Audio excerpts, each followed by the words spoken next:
Good morning students, मैं अंकुर Kumar physics की class में आपका स्वागत करता हूं।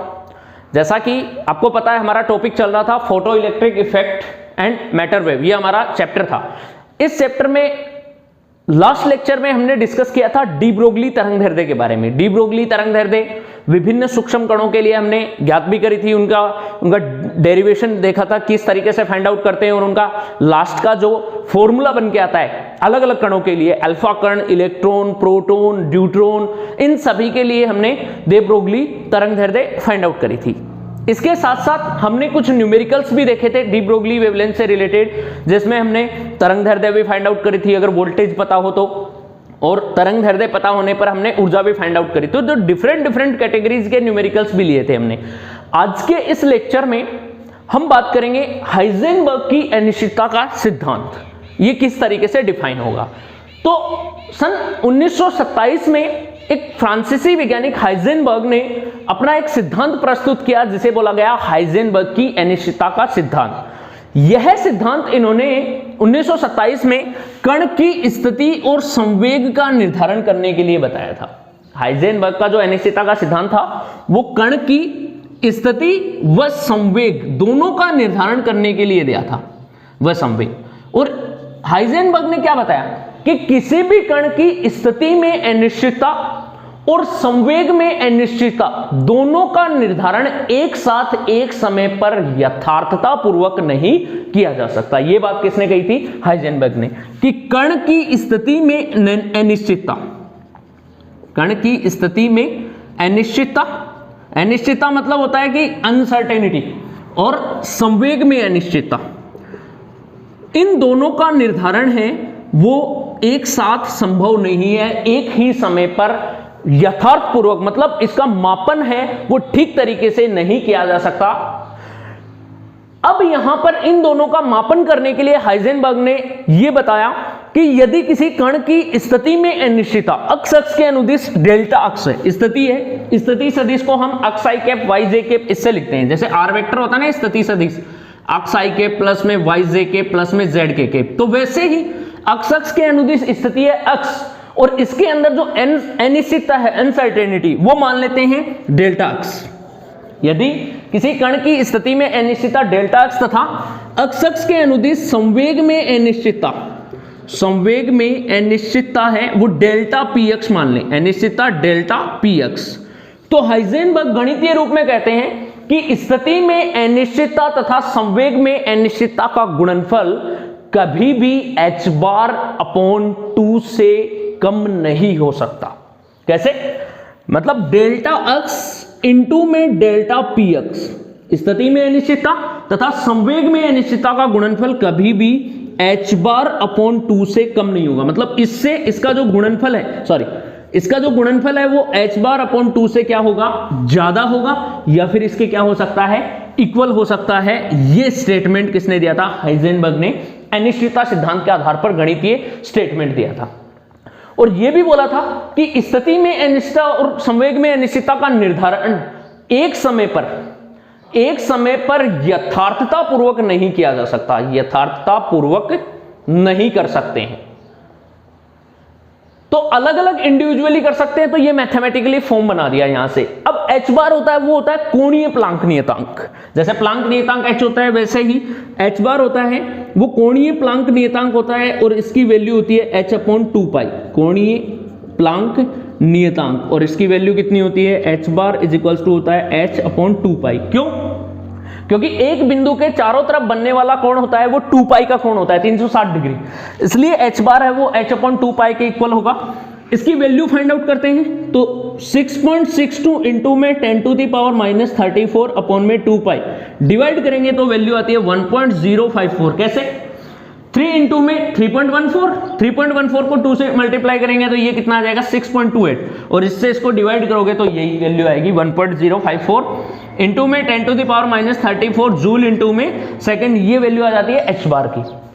h बार अपॉन 2 से कभी भी कम या कम नहीं होगा, ज्यादा ही होगा। क्लियर है? अगर हम h बार को h अपॉन 2 पाई लिखें तो इस स्टेटमेंट को हम कैसे बना सकते हैं? डेल्टा अक्स इंटू में delta p x is greater than equal to h upon 4 पाई।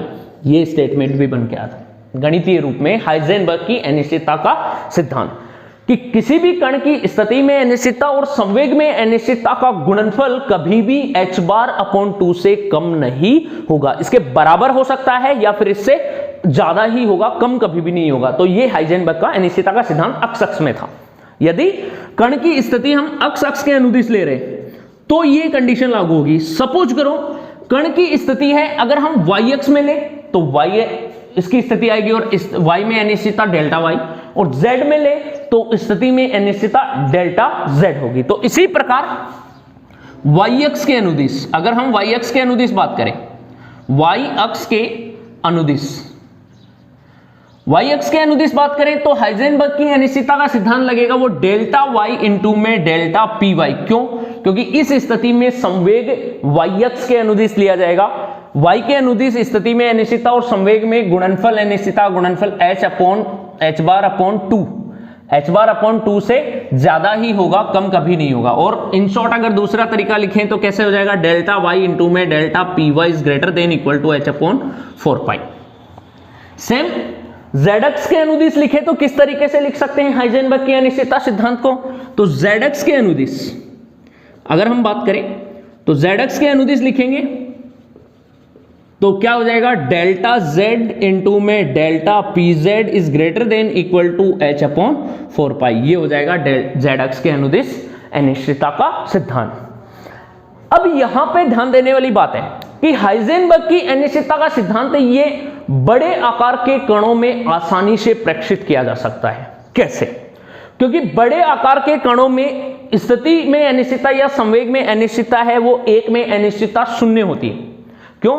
क्योंकि अगर हम संवेग कांस्टेंट ले ले तो संवेग का कांस्टेंट का अवकलन करेंगे तो वो अवकलन डेल्टा लेंगे और वो अनिश्चितता कितनी आ जाएगी, बहुत कम आती है। और बहुत कम अनिश्चितता को हम नगण्य के बराबर मानते हैं, जिसके कारण बड़े आकार के कणों में हाइजेनबर्ग की अनिश्चितता का सिद्धांत आसानी से लगाया जा सकता है। बात आती है सूक्ष्म कणों में, तो सूक्ष्म कणों में हाइजेनबर्ग की अनिश्चितता का सिद्धांत थोड़ा सा डिफिकल्ट होता है, लेकिन बड़े आकार के कणों में आसानी से लगाया जा सकता है। तो इस प्रकार से हम हाइजेनबर्ग की अनिश्चितता सिद्धांत के द्वारा किसी कण की स्थिति में अनिश्चितता या संवेग में अनिश्चितता, उन दोनों में से किसी एक का निर्धारण एक ही समय पर कर सकते हैं, दोनों का साथ साथ नहीं कर सकते। अब बात यह आती है, क्या यह संवेग और स्थिति में ही लागू होगा और किसी में लागू नहीं होगा?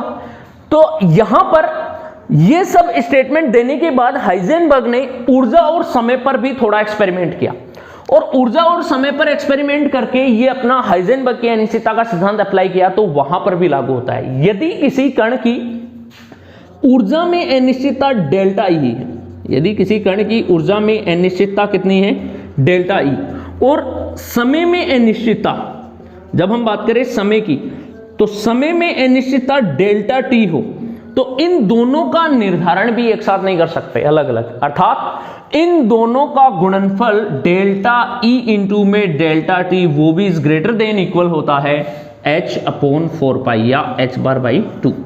तो इसके द्वारा यदि हमें ऊर्जा दे रखी है और समय दे रखा है तो इन दोनों में से ऊर्जा इस समय में से किसी भी एक की वैल्यू पता है तो दूसरे की वैल्यू हम फाइंड आउट कर सकते हैं। तो ये थी ऊर्जा और समय में अनिश्चितता।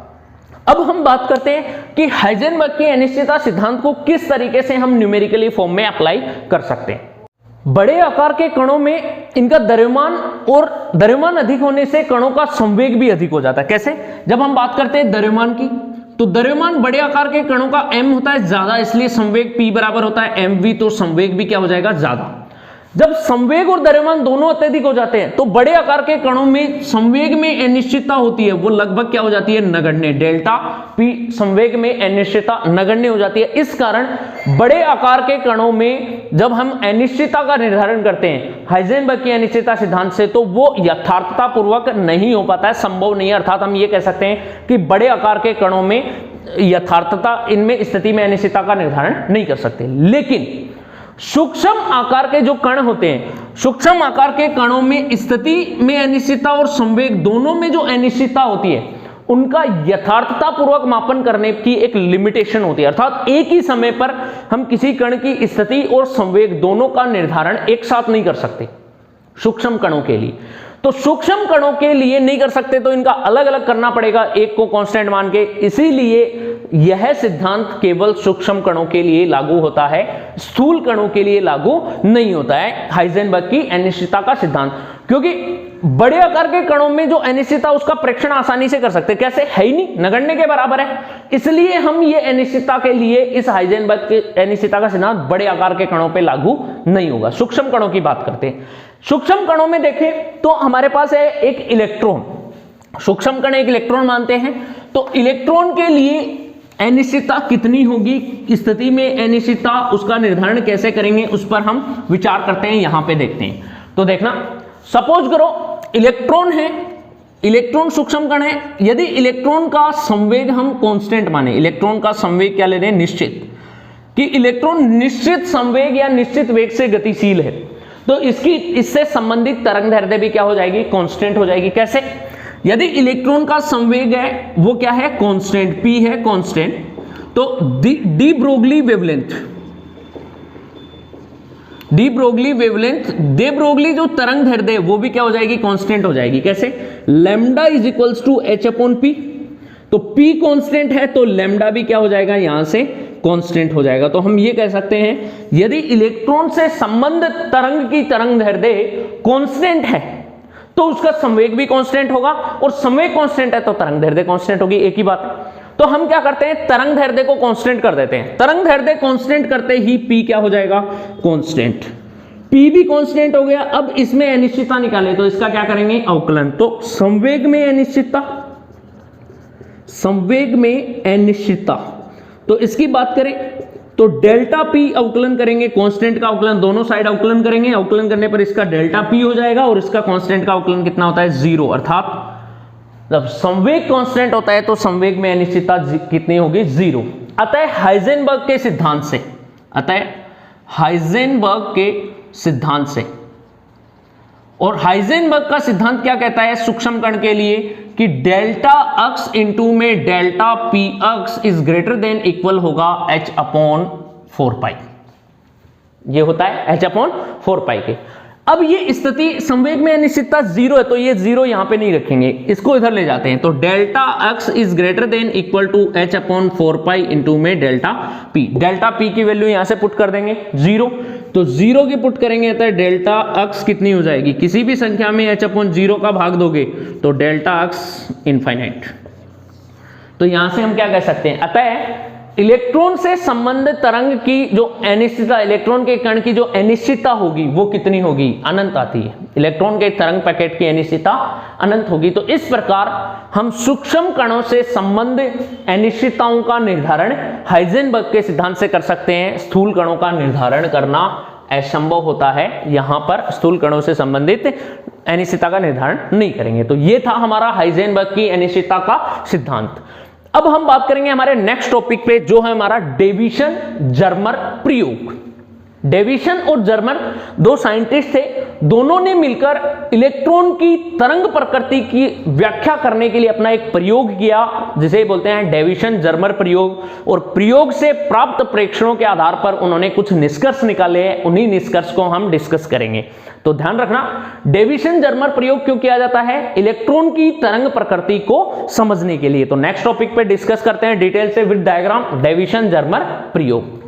नेक्स्ट टॉपिक देखते हैं हम, डेविसन जर्मर प्रयोग। डेविसन जर्मर प्रयोग को समझने के लिए एक निर्वातित प्रकोष्ठ में एक संरचनात्मक पूरा एक इंस्ट्रूमेंट बनाया जाता है, एक उपकरण बनाया जाता है, एक जिसमें 3 भाग मुख्य रूप से होते हैं। एक उपकरण के 3 भाग होते हैं, एक होती है इलेक्ट्रॉन गन, इस उपकरण में इलेक्ट्रॉन गन होती है। इलेक्ट्रॉन गन के साथ जो दूसरा उपकरण होता है, जो मेन होता है, वो होता है विवर्तित निकिल क्रिस्टल, जिसको लक्ष्य भी बोला जाता है, टारगेट लक्ष्य, या फिर हम बोल सकते हैं निकिल क्रिस्टल, ये यूज किया जाता है। निकिल क्रिस्टल लक्ष्य के रूप में काम में करता है, विवर्तक के रूप में काम करता है। और तीसरा जो होता है वो होता है संसूचक, जिसको बोलते हैं आयनन कक्ष। संसूचक आयनन कक्ष की तरह काम करता है, संसूचक या आयनन कक्ष, ये 3 मुख्य भाग होते हैं। इन्हीं का सबसे बड़ा रोल होता है डेविसन जर्मर प्रयोग में। तो एक इंस्ट्रूमेंट बनाते हैं, हमारा एक निर्वातित प्रकोष्ठ लेते हैं, तो पूरा का पूरा एक निर्वातित प्रकोष्ठ पूरा ले लेते हैं, ये हमारा एक कमरा मान लेते हैं, ठीक है। इस कमरे को हम निर्वातित प्रकोष्ठ बना लेते हैं, पूरा निर्वातित भाग बना लेते हैं, ये है निर्वातित प्रकोष्ठ। इस निर्वातित प्रकोष्ठ में यहां पर इलेक्ट्रॉन गन बनाई जाती है, निर्वातित प्रकोष्ठ। ध्यान से देखना, मैं डायग्राम जो बना रहा हूं आपको भी वैसे ही ड्रॉ करना है। निर्वातित प्रकोष्ठ में यहां पर एक टंगस्टन का फिलामेंट लगा होता है, फिलामेंट मतलब तंतु, ये इस तरीके से टंगस्टन का तंतु होता है, ऐसे जुड़ा होता है। टंगस्टन के तंतु पे यहां पे स्लिट लगी होती है, इस तरीके से एल आकार की स्लिटें लगी होती है। स्लिट का मतलब ये इलेक्ट्रॉन किरण पुंज है वो कैसे जाए, एक शार्पनेस के रूप में आपतित हो, इस तरीके से ये लगा होता है। इसमें फिर ये भाग इस तरीके से रहता है ताकि ये इलेक्ट्रॉन किरण पुंज इसमें से इस गन के थ्रू, मतलब ये जो गन बनी हुई है इसको बोलते हैं इलेक्ट्रॉन गन। ये टंगस्टन का फिलामेंट है, एफ से लिख लेते हैं इसको। और इस टंगस्टन के तंतु पर बेरियम ऑक्साइड का लेपन किया होता है। ध्यान से सुनना मैं क्या बोल रहा हूं, बेरियम ऑक्साइड, इसका लेपन क्या होता है। इस तंतु को एक भाग को हम यहां पर कैथोड से, धातु कैथोड से कनेक्ट करते हैं, ये कैथोड नेगेटिव, ये पॉजिटिव टर्मिनल बैटरी से कनेक्ट करके, और इसको रियोस्टेट से कनेक्ट कर देते हैं ऐसे। यहां पे ये रियोस्टेट RH लगा होता है जो कि इसके वोल्टेज को नियंत्रित करता है, प्लस माइनस ये बैटरी लगी होती है, इस तरीके से जुड़ा होता है। फिर इसको रक्त तप्त बनाने के लिए, इसके पोटेंशियल या वोल्टेज को बढ़ाने के लिए एक एडिशनल बैटरी भी जोड़ी जाती है, जो इस स्लिट S1 और S2 के बीच में यहां पर एक वायर जोड़ा जाता है इसके थ्रू, जो कि एनोड की तरह काम करता है, और एक वायर कैथोड से जुड़ा होता है। ये बैटरी लगी होती है, नेगेटिव पॉजिटिव, नेगेटिव पॉजिटिव, इस तरीके से negative positive, high potential battery लगी होती है। यहां पर रेजिस्टेंस जुड़ा होता है एक, ताकि HT हाई टेम्परेचर होता है और इसको ये क्या कर सके, HT हाई टेम्परेचर को मेंटेन कर सके। ये बैटरी रहती है इस तरीके से, ये रहते हैं, ठीक है। ये एनोड रहता है पॉजिटिव, ये नेगेटिव, और ये होता है एनोड, और ये वाला होता है C, जिसको बोला जाता है कैथोड। इस तरीके से हाई टेम्परेचर, ताकि ये जो कैथोड से टंगस्टन का जो तंतु होगा बेरियम ऑक्साइड का लेपन किया हुआ, उस बेरियम ऑक्साइड से जब इस बैटरी के माध्यम से इलेक्ट्रॉन उत्सर्जित होंगे तो उन इलेक्ट्रॉनों को त्वरित करने के लिए, अर्थात उनके ताप को बढ़ाने के लिए इसका उपयोग किया जाएगा। ये इन इलेक्ट्रॉनों के ताप को बढ़ाएगा, जिससे इलेक्ट्रॉन त्वरित होंगे और इलेक्ट्रॉन किरण पुंज के रूप में इस इलेक्ट्रॉन गन से बाहर निकलेंगे। क्लियर है। तो ये इलेक्ट्रॉन किरण पुंज के रूप में जब इस पर आपतित होता है इलेक्ट्रॉन किरण पुंज, तो यहां पे लगा होता है एक लक्ष्य, टारगेट, जो कि निकिल क्रिस्टल का बना होता है। ये होता है लक्ष्य, निकिल क्रिस्टल, ठीक है। इसे हम बोलते हैं लक्ष्य भी बोलते हैं, और ये होता है निकिल क्रिस्टल का टारगेट होता है। निकिल क्रिस्टल के परमाणुओं के मध्य की दूरी होती है 2.15 एंगस्ट्रॉम। इसके परमाणुओं के मध्य की दूरी कितनी होती है, 2.15 एंगस्ट्रॉम। ये निकिल क्रिस्टल क्या करता है, आपतित किरण पुंज को विवर्तित करता है विभिन्न दिशाओं में। ये है आपतित इलेक्ट्रॉन किरण पुंज। इस आपतित इलेक्ट्रॉन किरण पुंज को विभिन्न दिशाओं में प्रकीर्णित करेगा। तो यहां पर एक वर्ताकार पैमाना लगा होता है, एक वर्तीय पैमाना इस तरीके से लगा होता है। इस वर्ताकार पैमाने पर आयनन प्रकोष्ठ लगा होता है एक, यहां पे ये मान लो आयनन प्रकोष्ठ लगा हुआ है। इस आयनन प्रकोष्ठ में कुछ गैसें भरी होती है, जिन गैसों का आयनीकरण किया जाता है, और इसमें भरी होती गैसें होती है CO2 व SO2। जब ये आपतित इलेक्ट्रॉन किरण पुंज इस निकिल क्रिस्टल पे आपतित होगा तो ये इसे विभिन्न दिशाओं में विवर्तित कर देता है, मतलब फैलाता है। विवर्तित करेगा तो इधर भी जाएगा, इधर भी जाएगा, इधर इधर, तो इस तरीके से ये विवर्तित इलेक्ट्रॉन किरण पुंज इसमें आएगा, गैसों के आयनन कक्ष में। आयनन कक्ष में गैसों का क्या करेगा, आयनीकरण करता है। तो ये वाला कितने कोण से जा रहा है, थीटा कोण से, तो इसको बोलते हैं विवर्तित इलेक्ट्रॉन किरण पुंज, विवर्तित इलेक्ट्रॉन किरण पुंज। और ये जो थीटा कोण होता है वो कोण कौन सा कहलाता है, विवर्तन कोण कहलाता है। ये निकिल क्रिस्टल होता है, Ni निकिल। क्लियर है। ये वाला होता है इसका वर्ताकार पैमाना। वर्तीय पैमाने पर विभिन्न दिशाओं में इसको घुमाया जाता है, जिससे ये यहां पर अलग अलग वोल्टेज के लिए विवर्तन कोण का मेजरमेंट करता है कि कितने डिग्री के विवर्तन कोण पर गैसों का आयनीकरण होता है। जब ये गैसें, ये उदासीन गैसें होती हैं SO2 व CO2, ये आयनित होती हैं। तो आयनित होने से यहां पर गैल्वेनोमीटर जुड़ा होता है, और गैल्वेनोमीटर को बाद में भू संपर्कित कर दिया जाता है। ये होता है भू संपर्कित। भू संपर्कित मतलब इस गैल्वेनोमीटर में विक्षेप आता है। ये गैल्वेनोमीटर विक्षेप दर्शाता है, इसका मतलब गैसों का आयनीकरण हो गया और आयनीकरण होने से इस वायर में विद्युत धारा बह रही है, जिसके कारण गैल्वेनोमीटर में क्या आता है, विक्षेप आता है। तो इस तरीके से भू संपर्कित करके आवेश को निकाल दिया जाता है। तो ये वाला जो डायग्राम बनाया गया है, ये डायग्राम पूरा इंस्ट्रूमेंट को जोड़ा गया था और डेविसन जर्मर प्रयोग यहीं से स्टार्ट होता है। तो इसके 3 मुख्य कंपोनेंट होते हैं मैंने बताया, जैसे कि एक कंपोनेंट होता है इलेक्ट्रॉन गन, ये वाला होता है, इसमें टंगस्टन का फिलामेंट लगा होता है, इलेक्ट्रॉन गन इस तरीके से होती है। इलेक्ट्रॉन गन के बाद में लक्ष्य या निकल क्रिस्टल होता है, सेकंड ये वाला, और तीसरा होता है संसूचक या आयनन कक्ष, ये वाला, इसे बोला जाता है आयनन कक्ष। आयनन कक्ष में गैसों का आयनीकरण होता है और संसूचक भी होता है, ये 3 मेन होते हैं। और इसी के आधार पर डेविसन व जर्मर ने अपना प्रयोग को सिद्ध किया था और इसके आधार पर द्रव्य कणों की सूक्ष्म प्रकृति, इलेक्ट्रॉन की जो तरंग प्रकृति है उसकी व्याख्या करने में सफल हुए थे। तरंग सिद्धांत के आधार पर क्या इसकी व्याख्या की जा सकती है, तरंग प्रकृति वास्तव में होती है इलेक्ट्रॉन के पास, उसकी व्याख्या करी थी। तो इसके लिए ये डायग्राम था, जैसे मैंने बनाया है आपको भी वैसे ही बनाना है। ये वर्ताकार पैमाना होता है, इस वर्ताकार पैमाने पर हम क्या करते हैं, इसे बोलते हैं वर्ताकार पैमाना, और इसी पर आयनन कक्ष को घुमाया जाता है और घुमाकर विवर्तन कोण थीटा की वैल्यू मेजर की जाती है। तो आपको अच्छे से समझ में आ गया होगा कि डायग्राम कैसे बनाते हैं। अब इसकी थ्योरी सुनना, मैं एक एक बात बोलूंगा, एक एक बात को गौर से समझना। ये बनाया हुआ है कैसे, देखना। सबसे पहले इस इलेक्ट्रॉन गन की बात करते हैं। इलेक्ट्रॉन गन में ये टंगस्टन का फिलामेंट लगा होता है। सबसे पहले मैं बात कर रहा हूं इलेक्ट्रॉन की, इसमें जो W होता है टंगस्टन का तंतु लगा होता है, और टंगस्टन का तंतु है उस पर बेरियम ऑक्साइड का लेपन किया हो जाता है, BaO2, इसे बोलते हैं बेरियम ऑक्साइड। इसका लेपन किया हुआ तंतु होता है जिसके कारण ये चमक उत्पन्न करता है और यहां से इलेक्ट्रॉनों का उत्सर्जन आसानी से होता है। सबसे पहले इलेक्ट्रॉन गन में जब वोल्टेज, बैटरी के वोल्टेज कैथोड व एनोड से जोड़ा जाता है, तो टंगस्टन के तंतु, बेरियम ऑक्साइड से लेपित किए हुए टंगस्टन के तंतु से इलेक्ट्रॉन क्या होते हैं, उत्सर्जित होते हैं। यहां पर इलेक्ट्रॉन उत्सर्जित होंगे।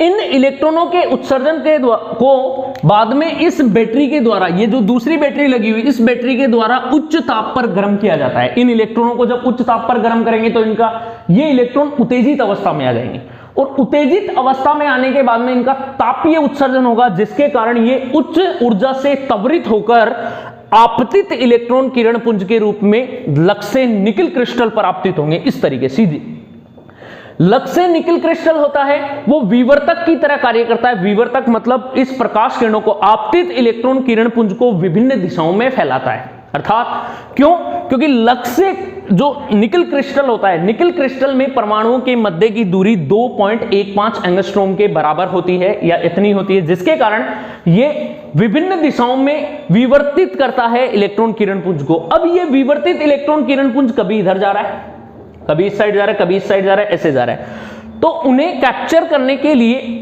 एक वर्ताकार पैमाने पर एक आयनन प्रकोष्ठ लगा होता है जो कि संसूचक की तरह कार्य करता है।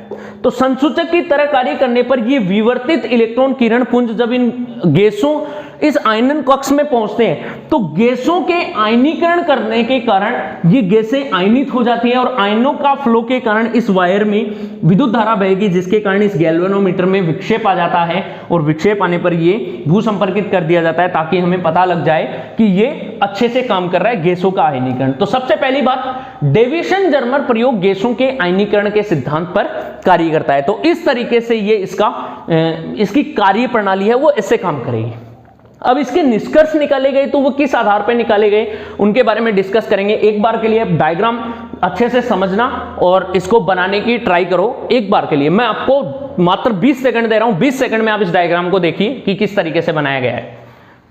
20 सेकंड में आप इस डायग्राम को प्रॉपर वे में समझ जाएंगे। मैं थोड़ा सा साइड में हूं और आप इसको प्रॉपर तरीके से देखिए, एक एक चीज को इसके एग्जामिन कीजिए कि कहां पर क्या बनाया हुआ है, तो ये सब बातें आपको पता चलेगी। देखो यहां पे बेरियम ऑक्साइड के तंतु से जो इलेक्ट्रॉनों का उत्सर्जन होता है वो बैटरी के द्वारा कौन सा उत्सर्जन होगा, तापायनिक उत्सर्जन।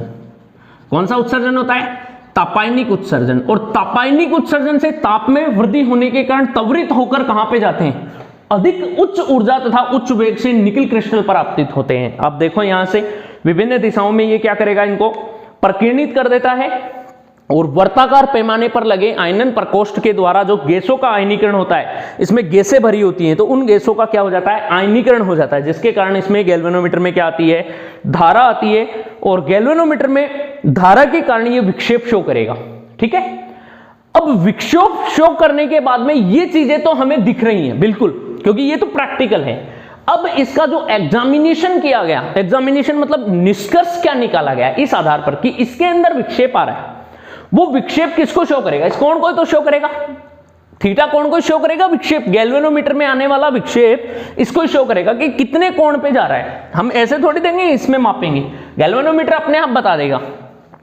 तो आपतित इलेक्ट्रॉन किरण पुंज और विवर्तित इलेक्ट्रॉन किरण पुंज की जो तीव्रता है, ये जितना ज्यादा विवर्तित होगा, विवर्तित इलेक्ट्रॉन किरण पुंज की तीव्रता गैल्वेनोमीटर या फिर आयनित होने वाली गैसों के विक्षेप के क्या होता है, गैल्वेनोमीटर के विक्षेप के समानुपाती होते हैं। अर्थात विवर्तित इलेक्ट्रॉन किरण पुंज की तीव्रता समानुपाती होगी थीटा, मतलब विवर्तन कोण के समानुपाती होती है। ये चीजें होती है कि जितना अधिक विवर्तन होगा उतने ही गैल्वेनोमीटर में विक्षेप आएगा, जितना इसकी तीव्रता होगी उतना ही विक्षेप आएगा, अर्थात तीव्रता थीटा के विवर्तन कोण के क्या होती है, समानुपाती है। तो ये मेन कॉन्सेप्ट था। तो एक बार के लिए डायग्राम क्लियर से देख लो, बनाने की ट्राई करो, समझ में आएगा।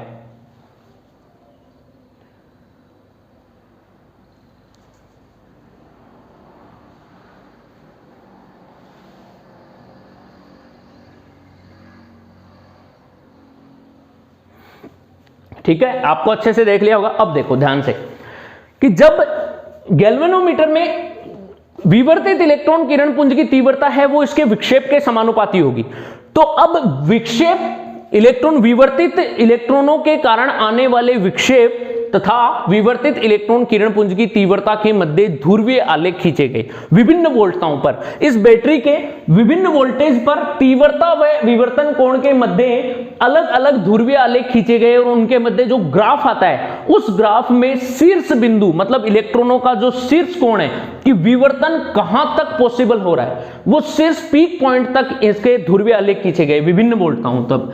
तो यहां पे निष्कर्ष के रूप में विभिन्न वोल्टताओं पर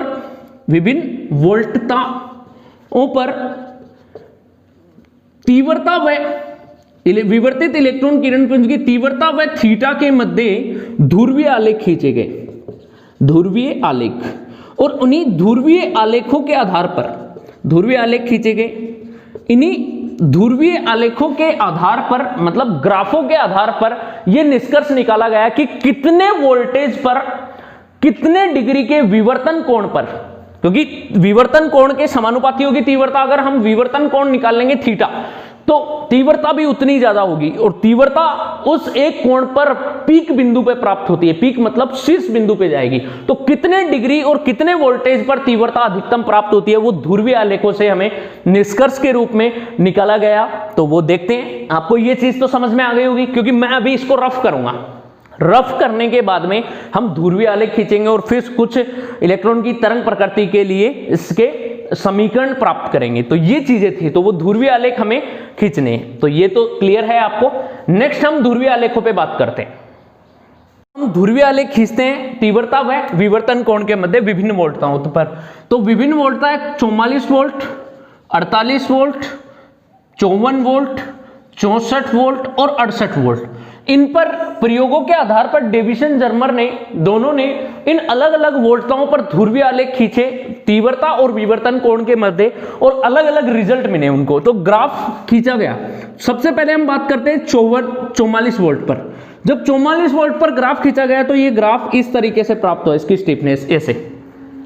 ये कुछ विवर्तन कोण था, ये यहां पे मिला, यहां पे ये आपतित इलेक्ट्रॉन की तीव्रता होती है, इधर ध्रुवीय आलेख खींचे गए। 48 वोल्ट पे खींचा गया तो 48 वोल्ट पे ये ग्राफ कुछ इस तरीके से प्राप्त हुआ। 48 वोल्ट पर ऐसे जाके ऐसे होके इस तरीके से।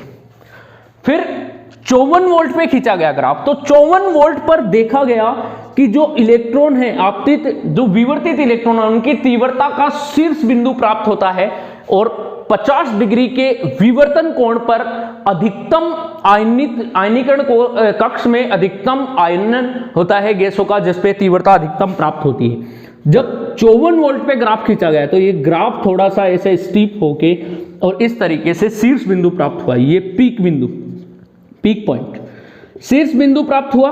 पीक पॉइंट होता है शीर्ष बिंदु। शीर्ष प्राप्त होने पर ये जो इनका स्टीपनेस था, इसकी जो विवर्तन कोण मापा गया, तो विवर्तन कोण का मान कितने डिग्री आया? 50 डिग्री। कितने पे? 54 वोल्ट पे। ये इस तरीके से। इसके बाद में इन्होंने देखा कि 54 वोल्ट पर 50 डिग्री का विवर्तन कोण मिल रहा है और इस पे शीर्ष भी बन रहा है, क्या इससे ज्यादा और हो सकता है? फिर उसके बाद में वोल्टेज बढ़ाए और 64 वोल्ट कर दिया। तो 64 वोल्ट कर जब इनमें आपतित विवर्तन, 64 वोल्ट पर विवर्तन कोण और तीव्रता के मध्य ग्राफ खींचा, तो ये ग्राफ है वो थोड़ा सा एकदम से इस तरीके से हो गया, ऐसे हो गया और शीर्ष बिंदु इसमें भी प्राप्त नहीं हुआ।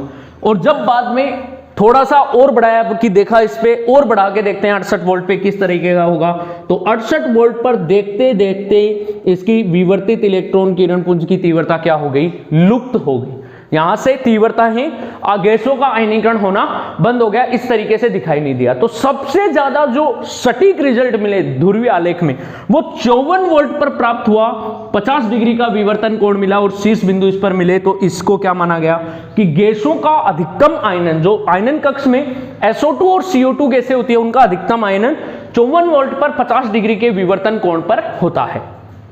तो इस स्थिति में अब ये माना कि जो निकल क्रिस्टल होते हैं, उन निकल क्रिस्टल के परमाणुओं के मध्य की दूरी होती है 2.15 एंगस्ट्रॉम। ये निकल क्रिस्टल होता है, इसके परमाणुओं के मध्य की दूरी होती है 2.15 एंगस्ट्रॉम। और उन परमाणुओं द्वारा जो इलेक्ट्रॉनों का विवर्तन होता है वो अक्स किरणों की भांति होता है। यहां पे ये चीज इन्होंने ऑब्जर्व करी कि किसके भांति होता है? अक्स किरणों की भांति। और अक्स किरणों की जो तरंग दैर्ध्य होती है वो 0.1 एंगस्ट्रॉम से लेकर 10 एंगस्ट्रॉम के बीच में आती है। ये चीजें इन्होंने एग्जामिन करी कि निकल क्रिस्टल के परमाणुओं द्वारा जो विवर्तित इलेक्ट्रॉन किरण पुंज है, ऐसे आ रहे हैं नीचे की तरफ आयनन कक्ष में, वो है अक्स किरणों की भांति व्यवहार दर्शाते हैं, अर्थात इनकी तरंग दैर्ध्य 0.1 एंगस्ट्रॉम से 10 एंगस्ट्रॉम के बीच में आनी चाहिए। अब वो तरंगे हैं, अब डेविसन जर्मर प्रयोग कर रहे हैं, वो इलेक्ट्रॉन की तरंग प्रकृति देखने के लिए कर रहे हैं। अगर इलेक्ट्रॉन तरंग प्रकृति शो कर रहा है तो उसकी तरंग दैर्ध्य अगर 0.1 एंगस्ट्रॉम से 10 एंगस्ट्रॉम के बीच में आ गई, इसका मतलब ये श्योर कह सकते हैं कि इलेक्ट्रॉन गन से निकलने वाली जो इलेक्ट्रॉन किरण पुंज है, आपतित इलेक्ट्रॉन किरण पुंज और विवर्तित इलेक्ट्रॉन किरण पुंज, वो अक्स किरण की भांति व्यवहार दर्शाएगा, क्योंकि तरंग दैर्ध्य इस रेंज में आ जाएगी। तो ये था। तो ध्रुवीय आलेखों के आधार पर जो टॉप मोस्ट फाइनेस्ट रिजल्ट प्राप्त हुआ वो 54 वोल्ट पर 50 डिग्री के विवर्तन कोण से प्राप्त हुआ। अब यहां पर ब्रेग के समीकरण के अनुसार तो अक्स किरणों की भांति व्यवहार दर्शाया, तो वहां पर जो विवर्तन हुआ वो कौन सा विवर्तन हुआ? संपोषी व्यतिकरण के कारण विवर्तन हुआ। अब याद करना, मैंने जब आपको विवर्तन पढ़ाया था, डिफ्रैक्शन, आप वेव ऑप्टिक्स वाले चैप्टर में जाना, तो वहां पर मैंने निम्निष्ट बनाया था। तो निम्निष्ट के लिए मैंने क्या बोला था? उल्टा। निम्निष्ट के लिए संपोषी और उच्चिष्ट के लिए विनाशी व्यतिकरण, जबकि व्यतिकरण में निम्निष्ट होता है अदीप्त फ्रिंज के लिए विनाशी और दीप्त फ्रिंज के लिए संपोषी। विवर्तन में जस्ट उल्टा होता है। निम्निष्ट बना रहे हैं तो d sin थीटा को हम n लैम्डा के इक्वल करते हैं, और उच्चिष्ट बना रहे हैं तो d sin थीटा को 2n+1 लैम्डा बाई 2 के इक्वल करते हैं। तो इस आधार पर हम इस तरीके से निकाल सकते हैं, ठीक है। तो हम देखेंगे अब नेक्स्ट, यहां पे ब्रेग के नियमानुसार मैं आपको इन इलेक्ट्रॉनों की तरंग दैर्ध्य के बारे में बताता हूं कि किस तरीके से हम निकालेंगे। तो यहां पर जो ये बात, ये अक्स किरणों की तरह व्यवहार दर्शाएंगे, अक्स किरण की तरह, वो संपोषी व्यतिकरण होने पर होता है, संपोषी व्यतिकरण। और विवर्तन में जब संपोषी व्यतिकरण होता है तो श्योर है क्या बनेगा? निम्निष्ट। क्या बनेगा? निम्निष्ट। तो निम्निष्ट की स्थिति में जो डी होती है, यहां पे हम बात करें विवर्तन में, तो ब्रेग के नियमानुसार, ब्रेग समीकरण होता है ना, तो ब्रेग के नियम से हम बात करें तो ब्रेग का नियम क्या कहता है कि d sin थीटा है वो किसके इक्वल होना चाहिए? n लैम्डा के इक्वल होना चाहिए। d sin थीटा किसके इक्वल होगा? n lambda. ये कैसे आएगा? देखो मैं आपको एक डायग्राम के थ्रू समझा देता हूं कि इसको हमने ये रिजल्ट प्राप्त कर लिया, यहां से 54 वोल्ट पर 50 डिग्री प्राप्त होगा। तो कैसे आ रहा है? इसमें ब्रेग समीकरण में बात करें तो ये मान लो एक निकल क्रिस्टल है, इसके दो परमाणु है यहाँ पे, ये वाला ये वाला, इन दोनों के बीच की दूरी कितनी है? d, और ये कितनी होती है? 2.15 एंगस्ट्रॉम, ठीक है। यहां से आपतित इलेक्ट्रॉन किरण पुंज इस पे आ रहा है, आपतित इलेक्ट्रॉन किरण पुंज इस पे आ रहा है, यहां से विवर्तन होगा और विवर्तन होकर ये इस तरीके से जा रहा है ऐसे। तो अब यहां से इसको लाइन खींचते हैं क्योंकि ये किस रूप में जाएगा, तरंगाग्र के रूप में। तो ये जो इतना डिफरेंस प्राप्त होता है, ये वाला कोण थीटा है, तो ये वाला भी थीटा होगा और ये वाला क्या होगा, डी साइन थीटा, स्लिट की तरह।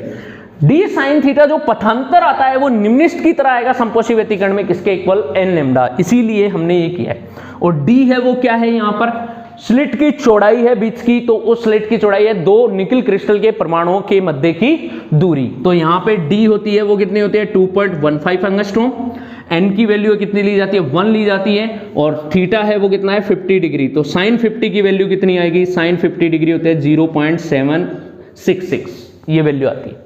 ठीक है, ये वैल्यू एक क्वेश्चन करवाया था वहां पे, देखना वेव ऑप्टिक्स में जब मैंने बात कराई थी पूर्ण आंतरिक परावर्तन की, तो वहां पे 50 डिग्री के कोण से परावर्तित होता है पूर्ण आंतरिक परावर्तन। तो वहां पर ये वैल्यू ली गई थी किसके लिए, इस थीटा के लिए, कोण के लिए डिसाइड की गई थी। तो ये वैल्यू इसमें पुट करके हम लैम्डा फाइंड आउट करते हैं। तो लैम्डा कितनी हो जाएगी, lambda is equals to d sine theta upon n. D की वैल्यू है 2.15 एंगस्ट्रॉम, इनटू में साइन 50 डिग्री और अपॉन में 1। तो साइन 50 की वैल्यू ये रखेंगे तो 2.15 इंटू में 0.766 एंगस्ट्रॉम, मल्टीप्लाई करोगे लगभग आएगा 1.65 एंगस्ट्रॉम, ये आएगी लैम्डा की वैल्यू। तो ब्रेग के नियमानुसार जो तरंग उत्सर्जित होती है उसकी तरंग दैर्ध्य आ रही है 1.65 एंगस्ट्रॉम। ये तो आ रही है प्रायोगिक मान, किससे, प्रायोगिक मान कितना, 50 डिग्री के विवर्तन कोण से। अब इसको प्रूव करते हैं, क्या 54 वोल्ट पर 50 डिग्री विवर्तन कोण मिल रहा है, तो 54 वोल्ट पर भी तो ये आनी चाहिए। तो 54 वोल्ट पर अब हम इसका सैद्धांतिक मान निकालते हैं। तो इलेक्ट्रॉन की तरंग दैर्ध्य का सैद्धांतिक मान, इलेक्ट्रॉन की तरंग दैर्ध्य का सैद्धांतिक मान, और जब हम सैद्धांतिक मान की बात करें तो इलेक्ट्रॉन की तरंग दैर्ध्य निकलती है, लैम्डा इलेक्ट्रॉन बराबर होता है 12.27 अपॉन में under root v angstrom, de Broglie तरंग दैर्ध्य। याद आ रहा है कुछ, डी ब्रोगली वेवलेंथ में यही फॉर्मूला मैंने बताया था। वी मतलब जब वोल्टेज पता हो तो हम यहां से फाइंड आउट करेंगे।